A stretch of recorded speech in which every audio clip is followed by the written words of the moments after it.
Hey, it's Mastin, Kipp, and yesterday we started out this really fun thing where I'm just going to A Course in Miracles here, scrolling through the book. Dylan's here with me, and he's going to say stop and tell me where on the page I should be, and then I'm going to riff and give you my take on this part of A Course in Miracles. It's a fun thing that we do here in our life. We just grab a book and we do this here at my house and with our team and stuff like that. So I thought it would be a fun thing to do with you as well. And I'm just going to choose to believe that you've been divinely guided to this message, or we're just making this completely up. Who knows?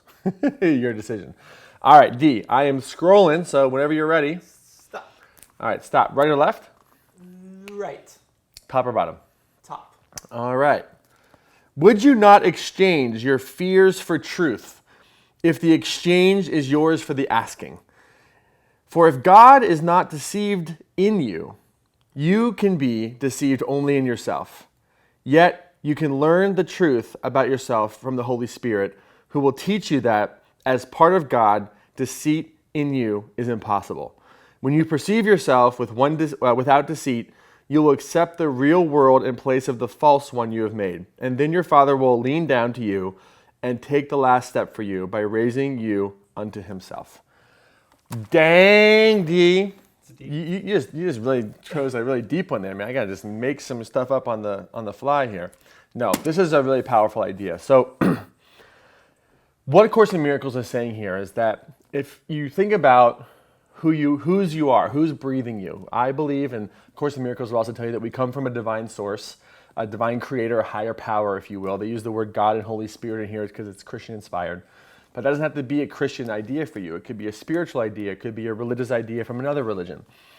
But the idea is we have a divine birthright. And what if you were perfectly made? And what if even the things that you thought were your flaws, even the things that you thought were what made you wrong, even the things that you think are holding you back, what if all of that is a perfect design for who you are in this lifetime and what your mission and what your purpose is? And I think what A Course in Miracles is saying here is it's saying, you know what, hey, there is no flaw.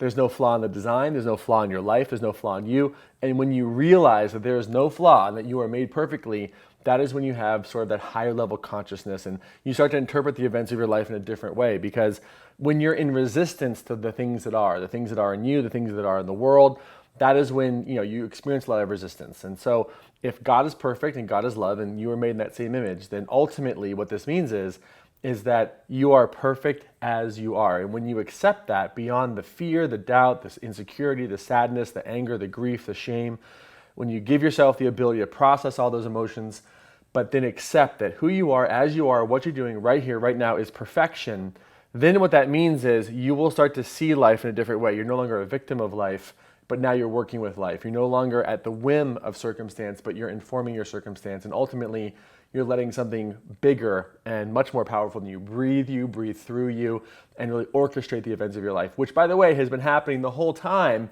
but now you are in sync with it. So it's this idea that the higher power, that order, that divine law, has always been there and has always been sourcing you and providing for you and breathing you and providing abundance for you, even if you can't see it. But when you start to recognize that there's no flaw in you and there's nothing wrong with you and that you were perfectly made and you were made in the image of the Most High, and that is who your senior partner is on this planet, guiding you in this life, then that's when you step into flow. You get out of your own way and you start to recognize that everything has a purpose, even the pain.